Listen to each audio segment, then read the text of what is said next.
우리 함께 사도신경으로 신앙 고백하겠습니다. 전능하사 천지를 만드신 하나님 아버지를 내가 믿사오며 그 외아들 우리 주 예수 그리스도를 믿사오니 이는 성령으로 잉태하사 동정녀 마리아에게 나시고 본디오 빌라도에게 고난을 받으사 십자가에 못 박혀 죽으시고 장사한 지 사흘 만에 죽은 자 가운데서 다시 살아나시며 하늘에 오르사 전능하신 하나님 우편에 앉아 계시다가 저리로서 산자와 죽은 자를 심판하러 오시리라. 성령을 믿사오며 거룩한 공예와 성도가 서로 교통하는 것과 죄를 사하여 주시는 것과 몸이 다시 사는 것과 영원히 사는 것을 믿사옵나이다. 아멘. 찬송가 546장 찬송하겠습니다.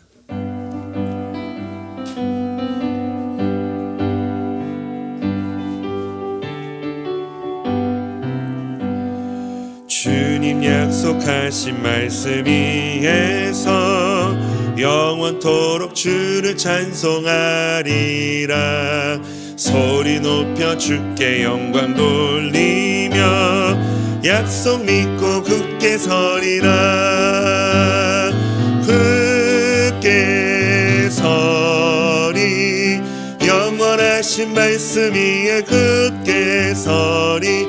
굳게 서리 그 말씀 위에 굳게 서리라. 주님 약속하신 말씀 위에서 세상 염려 내게 엄습할 때에 용감하게 힘써 싸워 이기며 약속 믿고 굳게 서리라.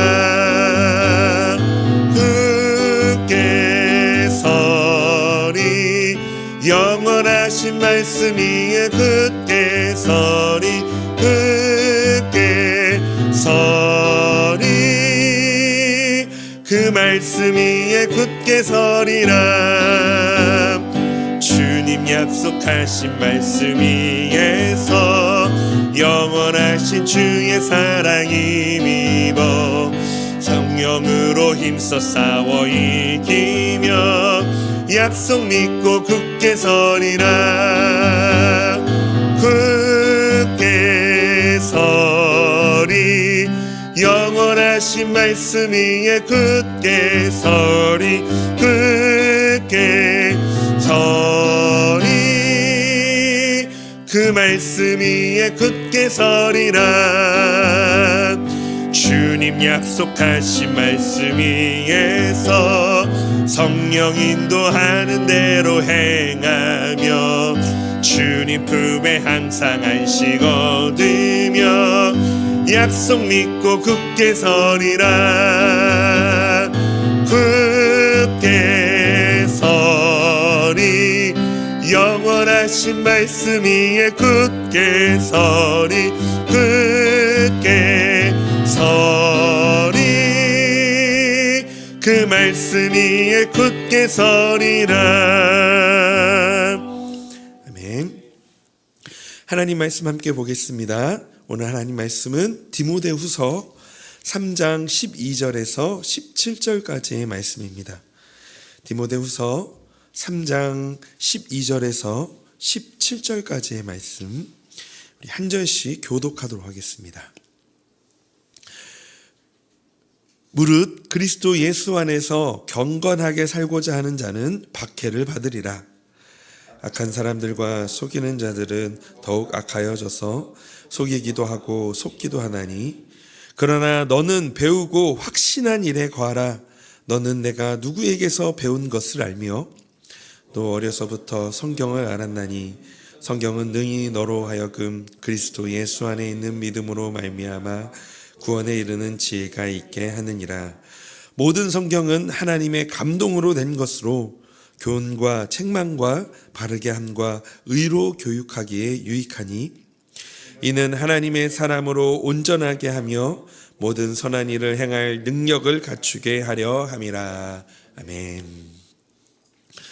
우리는 빠르게 변하는 시대에 살고 있습니다. 무엇이 진리인지 분간하기 어렵고 또 신앙조차도 편리함 중심으로 변질되어 우리가 성도로서 믿음을 지키며 사는 것이 점점 더 고단해지는 시대입니다.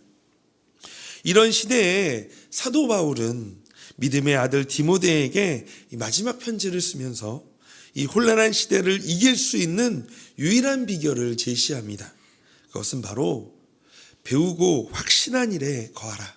즉 하나님의 말씀 위에 굳게 서는 것입니다. 신앙의 위기는 새로운 지식이 없어서가 아니라 이미 알고 있는 진리에 머물고 있지 않기 때문일 것입니다.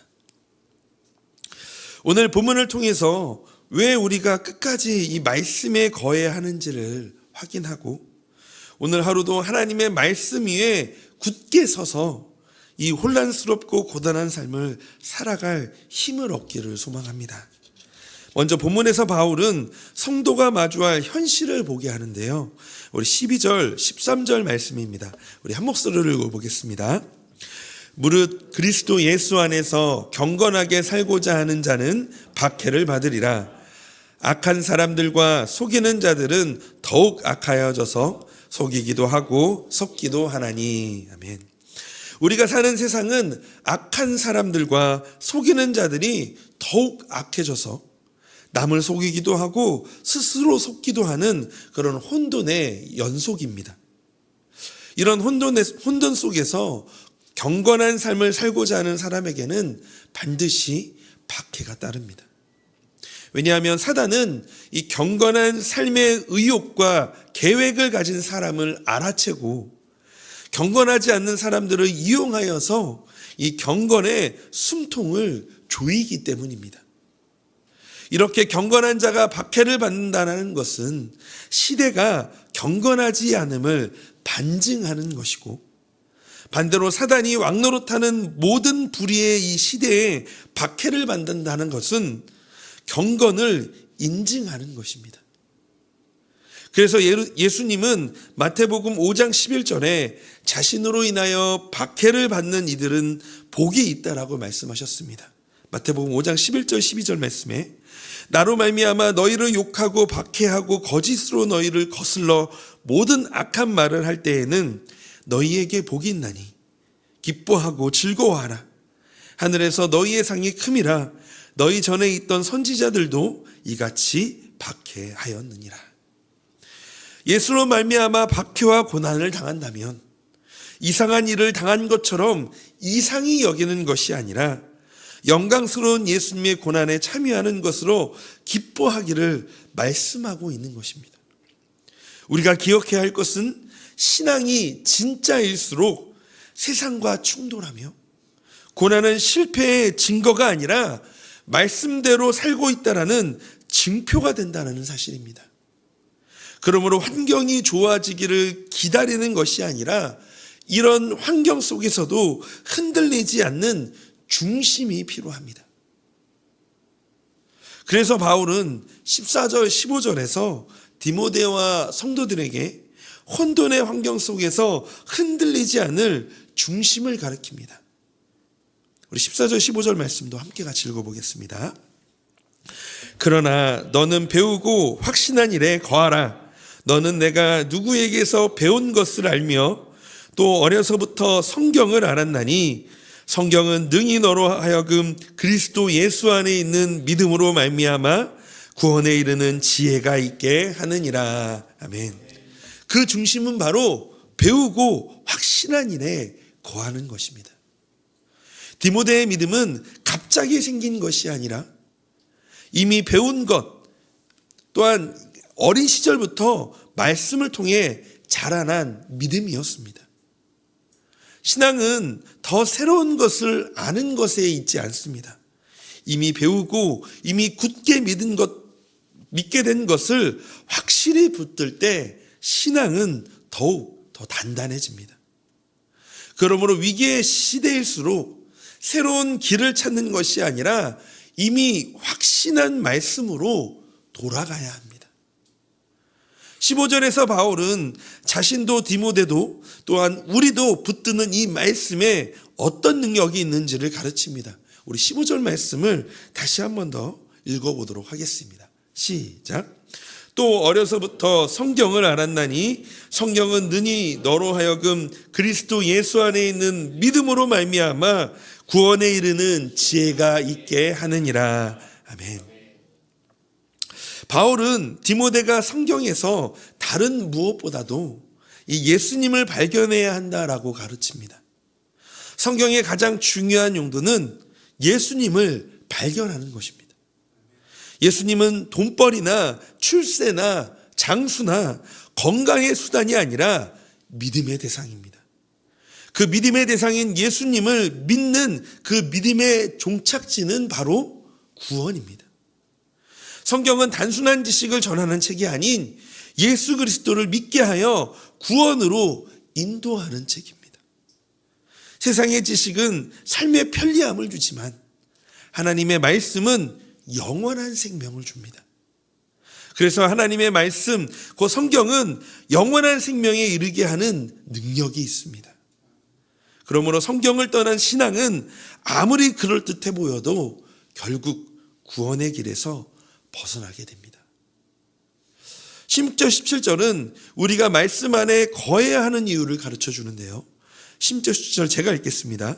모든 성경은 하나님의 감동으로 낸 것으로 교훈과 책망과 바르게 함과 의로 교육하기에 유익하니 이는 하나님의 사람으로 온전하게 하며 모든 선한 일을 행할 능력을 갖추게 함이라. 아멘. 바울은 우리가 말씀 안에 거해야 하는 이유를 먼저 성경이 하나님의 말씀이기 때문이라고 말합니다. 성경은 하나님의 감동으로 된 것입니다. 이는 하나님의 숨결이 들어간 생명의 말씀이라는 뜻입니다. 베드로는 성경은 성경의 성령에 의해 이끌린 사람에게 의해 언급된 예언의 기록이라고 말씀하였습니다. 베드로후서 1장 21절에 보면 예언은 언제든지 사람의 뜻으로 낸 것이 아니요 오직 성령의 감동함으로 받은 사람들이 하나님께 받아 말한 것입니다. 성경은 분명히 사람이 기록했습니다. 그런데 기록된 성경의 내용은 사람의 충돌에서 나온 것이 아니라 성령의 인도하심을 받은 신적인 사람들의 신적인 예언입니다.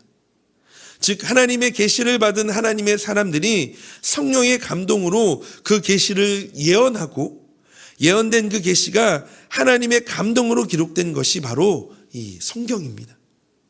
이 성경은 우리를 예수 그리스도를 믿어 구원에 이르게 하는 지혜를 주고 성도로 온전하게 하여 모든 일에 선한 일을 행할 능력을 준비하게 합니다. 여기에서 온전하게 된다라는 것은 무엇을 위해 충분히 준비됨을 의미합니다. 또한 모든 선한 일은 때를 얻든지 못 얻든지 복음을 전파하는 것을 말하죠. 곧 성경은 성도의 삶이 예수 그리스도를 드러내는 삶이 되도록 우리를 충분히 준비시키는 기능을 한다는 것입니다. 그 기능이 무엇일까요? 바로 교훈과 책망과 바르게 함과 의로 교육함입니다. 교훈은 이 땅에서 무엇이 진리인지를 가르치며 성도로서의 삶의 기준을 세워주는 것을 말합니다. 또한 책망은 무엇이 잘못되었는지를 깨닫게 합니다. 성경을 읽으면 투명한 거울에 비친 것처럼 벌거벗은 우리 자신이 읽어집니다. 그래서 표정이나 말투나 행실의 잘못만 드러내지 않고 내면의 탐욕과 거짓과 음란과 증오와 분노와 악독까지 드러나게 되죠. 그렇게 성경은 독자를 책망합니다. 그러나 이러한 책망은 성도에게 유익한 책망입니다. 잠언 6장 23절은 이렇게 말합니다. 대저 명령은 등불이요 법은 빛이요 훈계의 책망은 곧 생명의 길이라. 죄악이 드러나지 않는다고 죄악이 없어지는 것이 아니죠. 오히려 드러나서 그 실체를 확인하면 반성하게 되고 해결책을 모색하게 되기에 그러므로 성경은 유익합니다. 다음은 바르게 함입니다. 이것은 무엇에 대하여 올바름에 다시 이르도록 하는 행위입니다. 즉 회복시킴을 의미합니다. 성경은 사람의 내면과 외면의 문제를 지적하는 것에 그치지 않고 그 회복의 길도 제시합니다. 타락 이후 하나님의 창조하신 본래의 상태를 회복하기 위한 기준이 이 세상에는 없습니다. 모든 것이 죄로 인해 뒤틀어졌기 때문이죠. 그러나 그 유일한 회복의 기준은 하나님의 존재와 섭리와 은총의 계시를 기록한 성경입니다. 하나님에 대한 올바른 지식, 인간과 자연의 올바른 관계, 또한 하나님과 피조물의 올바른 관계가 성경에 기록되어져 있습니다. 또한 하나님은 권능의 말씀으로 모든 만물을 붙들고 계시기에 그 권능에 의해 올바르게 고쳐지게 됩니다. 마지막으로 의로 교육함입니다. 성경에서 하나님의 깊은 교훈을 받아 우리의 존재와 삶이 얼마나 뒤틀어져 있는지를 확인하는 이 책망의 단계를 거쳐서 올바르게 고침을 받기 위해서는 이 의로 교육이 필요합니다. 이 교육은 자녀가 의로움 안에 지속적으로 자라게 하며 그 상태를 유지하는 훈련입니다. 성경은 모든 사람이 의롭지 않다라고 말하고 있습니다. 그런 의롭지 않은 사람을 의롭게 하려면 피나는 훈련이 필요합니다. 죄된 본성을 거스를 때 심한 고통이 있고 또한 죄된 본성에서 한 걸음도 벗어나지 못하는 절망적인 한계도 우리 안에 드러나게 되어지지만 성경은 이 의로움 안에서의 이러한 훈련이 가능하다라고 말합니다. 결국 의로 교육함이란 하나님의 말씀에 대한 순종입니다. 하지만 순종은 우리의 본성과 치열한 내적인 전쟁을 치루어야 합니다. 그러나 그 결과는 하나님 앞에서 의로운 사람으로 자라기 때문에 가장 가치 있는 것입니다. 결국 성경은 이 하나님의 말씀은 우리를 가르치고 책망하고 바르게 하고 끝내는 하나님의 사람으로 온전하게 만들어갑니다. 말씀을 마무리하면서 우리 사랑하는 성도님, 세상은 더 혼탁해질 것이고 고난은 계속될 것입니다. 그러나 우리의 길은 분명합니다. 배우고 확신한 일에 거하는 것. 환경이 아니라 말씀 안에 거하는 것이며 끝까지 믿음을 지키는 길은 오직 말씀 안에 머무는 것입니다. 새 길을 찾아 헤매는 것이 아니라 이미 배우고 확신한 복음 안에 끝까지 머무는 것입니다. 고난이 있어도 세상이 변해도 사람들이 흔들려도 성도는 다시 이 말씀의 자리로 돌아와야 합니다. 그러므로 오늘 이 말씀을 생각하면서 좀 세 가지를 적용하였으면 좋겠습니다. 먼저는 확신을 점검하기를 원합니다. 나는 고난, 환난과 유혹 속에서도 흔들리지 않을 만큼 말씀에 대한 확신이 있는지, 그 말씀이 내 안에 있는지 우리는 그 확신을 점검해야 할 것입니다. 그래서 우리 안에 그 확신을 점검했다면, 아직 우리 안에 그런 것들이 미흡하고 흔들린다면 다시 우리의 말씀의 습관을 만들어야 할 것입니다. 배우고 확신한 일에 거하기 위해서는 매일 말씀을 읽고 묵상하며 그 안에 머무는 물리적인 시간이 반드시 필요합니다. 또한 그 말씀을 통하여 우리의 말씀의 습관을 가지고 또 머무는 시간을 우리가 가지고 있다면 그 말씀을 가지고 능력으로 나타내셔야 합니다. 성경 지식에 머무르지 말고 오늘 내 삶의 현장에서 선한 일을 행할 구체적인 능력을 말씀으로부터 공급받기를 소망합니다. 그 말씀이 우리를 하나님의 사람으로 세울 것입니다. 말씀의 자리, 복음의 자리, 그리스도의 자리, 그 자리에 끝까지 거하시는 하루가 되시기를 주님의 이름으로 축복합니다. 오늘 함께 이 말씀을 기억하면서 함께 기도하기를 원합니다. 우리 첫 번째 기도 제목은요, 우리 속이고 속는 세상 속에서 우리를 더욱 예수 그리스도의 생명의 말씀 위에 세워주시기를 기도하기를 원합니다. 두 번째는 내가 배우고 확신한 진리 안에 거해서 하나님의 사람으로 온전히 세워지게 하여 달라고 기도하기를 원합니다. 마지막으로 우리 교회를 위해서 기도해 주실 때 우리 1교구 직장 7다락방을 위해서 함께 같이 기도해 주시기를 원합니다. 부르신 삶의 역할을 감당하며 흘리는 눈물과 애씀을 기억하시고 새 힘을 얻어 한 걸음씩 나아가게 하여 달라고 우리 다락방을 위해서 함께 같이 기도하며 오늘 하루를 시작하기를 원합니다. 함께 같이 기도하겠습니다.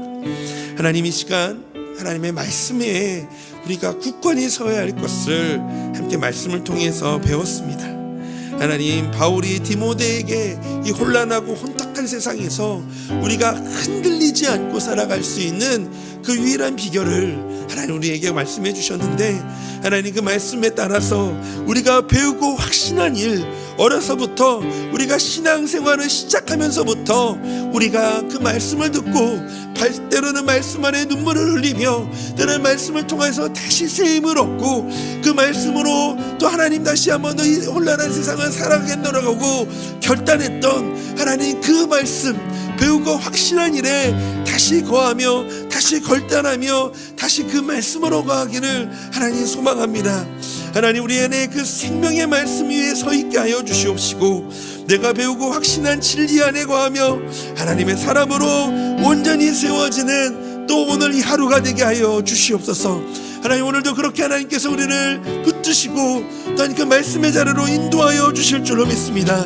그것이 우리에게 치열한 삶일지라고, 그 치열한 훈련일지라도 그 치열한 훈련에 우리의 몸을 담그며 그 말씀 안에서 굳건히 더욱더 서 있고 그 그리스도인으로서 성도로서 온전히 서 있는 우리가 되게 하여 주시옵소서.